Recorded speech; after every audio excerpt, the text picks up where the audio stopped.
हम पहलगामा की घटना को याद दिलाना चाहते हैं। ऐसी विध्वंस घटना पूरी दुनिया में एक मिसाल है,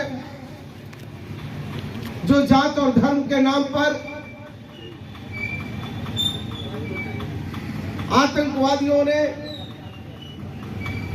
हमारी बहनों के मांग को, इसके सिंदूर को उजाड़ डाला। ये एक बहुत विध्वंस घटना है, इसकी जितनी निंदा की जाए कम। जब इस देश के प्रधानमंत्री जी ने कहा कि हम इसका बदला लेंगे, सारे विपक्ष ने, हमारे नेता राहुल गांधी जी ने पूरी दृढ़ता और तन्मयता के साथ ये कहा कि राजनीति हम बाद में है, राजनीतिक दल के नेता, हमारे लिए सबसे पहली चीज माँ भारती है, ये मादरे वतन है, ये हमारा देश है। उन्होंने सबसे पहले ये कहा कि नहीं, आप मोदी जी आगे बढ़िए और आप बढ़कर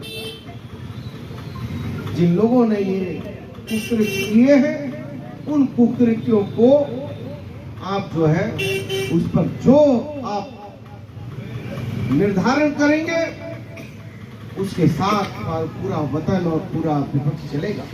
और हमने साथ दिया। लेकिन एकाएक जब हमारे जांबाज सैनिकों ने पूरी तरीके से पाकिस्तान के सैनिकों को मुंहतोड़ जवाब दिया और वो धराशायी होने लगे, ऐसी विषम और विकट स्थिति बनी हुई थी कि पूरा देश एक तरफा पाकिस्तान की मजम्मत कर रहा था, विरोध कर रहा था, और हम पूरी तरीके से पाकिस्तान पर कब्जा बनाए हुए थे।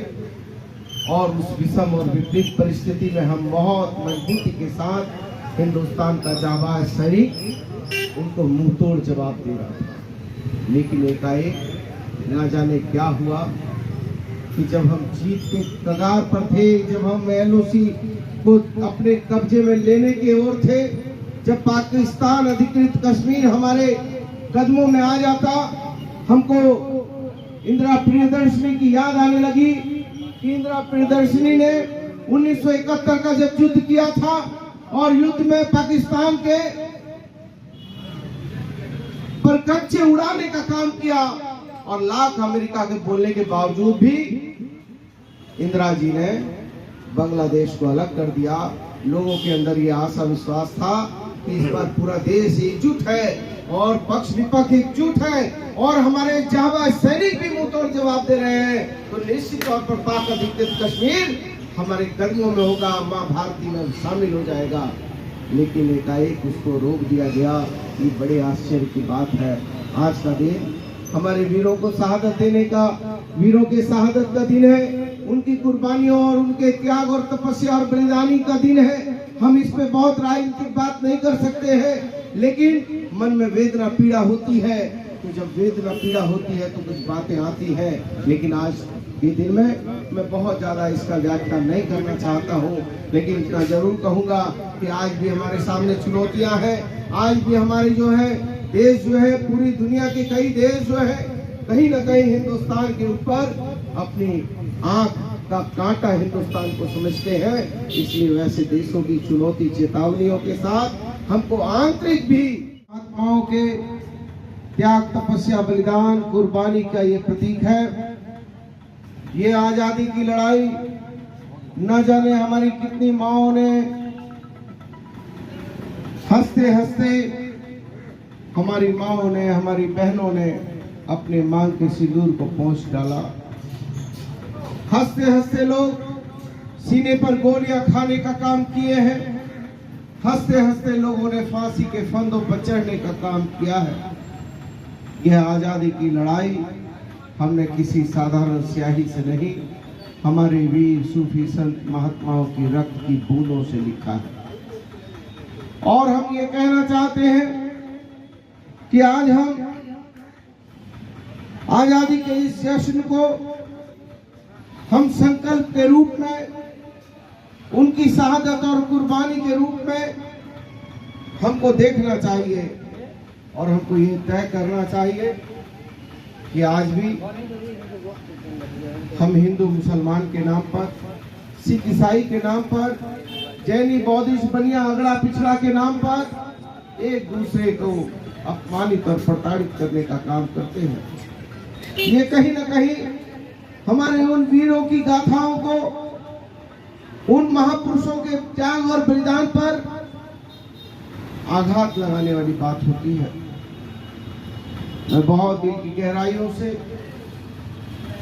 सिद्धगोड़ा बाजार के इस तमाम दुकानदारों को, हमारे भाई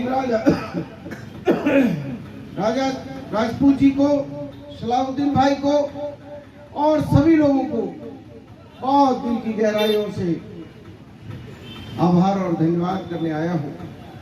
बहुत सारी चुनौतियां और चेतावनियां हैं। एक तरफ दुनिया के कई ऐसे देश हैं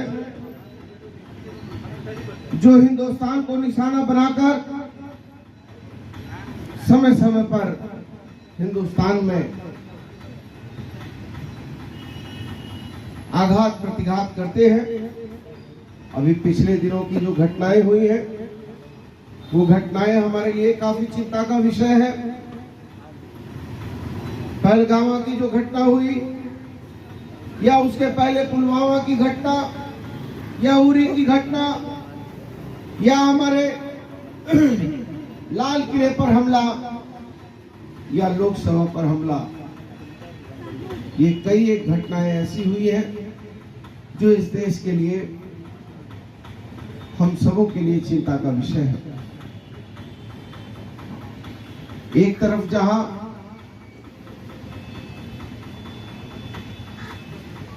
राजनीतिक रूप से हम पूरी दुनिया को शांति और सद्भावना के रिश्ते में बांधे हुए हैं, जहां पूरी दुनिया राष्ट्रपिता महात्मा गांधी के आदर्श, सिद्धांत और विचार को मानने का काम करती है,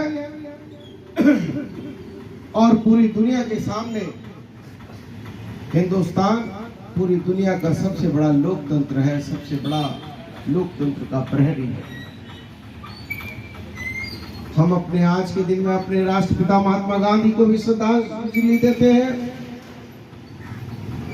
वो कहते थे, रघुपति राघव राजा राम, पति तपावत सीताराम, ईश्वर अल्लाह तेरो नाम, सबको सन्मति दे भगवान। जिस राष्ट्रपिता महात्मा गांधी के हम वंशज हैं, वो भी तो चाहते थे राम राज्य लाना। हम उनके अनुयायी हैं, उनके वंशज हैं, हम भी चाहते हैं राम राज्य लाना। ऐसा राम राज हो जिसमें हिंदू मुसलमान सिख ईसाई ना हो, बल्कि हिंदुस्तानी हो, एक दूसरे का सम्मान करें। और हमारी यही पहचान है पूरी दुनिया में कि हम विविधता में एकता वाला यह देश, गंगा जमुनी तहजीब में बंधा हुआ यह देश, जहाँ 4 ऋतुओं का हम अनुसरण करते हैं, 4 ऋतुओं का लाभ लेते हैं, जहाँ गंगा भी है, सरस्वती भी है, यमुना भी है, जहाँ हमारा विशाल हिमालय पर्वत खड़ा है, जो हमारी आन बान शान का प्रतीक है, जहाँ हम तिरंगा ऊंची चोटियों पर तिरंगा फहराते हैं। हम भी कहते हैं कि मर्यादा पुरुषोत्तम श्री राम में हम विश्वास करते हैं। वो मर्यादा पुरुषोत्तम श्री राम जिन्होंने माता सबरी के झूठे बेर प्रेम के खातिर खाए हो, जिन्होंने अपने वचन को निभाने के लिए 14 वर्ष का वनवास पर जाने का काम किया हो,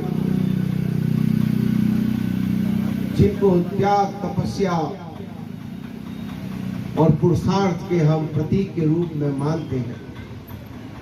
और मैं भी कहता हूं कि राम नहीं मिलते ईंट और गारों में, राम मिले हैं निर्धन की आंसू की धारों में, राम मिले हैं वचन निभाती आयु को, राम मिले हैं घायल पड़े जटायु को, राम मिले हैं अंगद के उस पांव में, राम मिले हैं मर्यादा से जीने में, राम मिले हैं हनुमान के सीने में, राम मिले हैं प्रण हेतु वनवास में, राम मिले हैं केवट के विश्वास में, राम मिले हैं अनसुईया की मानवता में, राम मिले हैं सीता जैसी पावनता में, राम नहीं मिलते मंदिरों के फेरों में, राम मिले हैं सबरी के झूठे बेरों में, राम मिले हैं सबरी के झूठे बेरों में।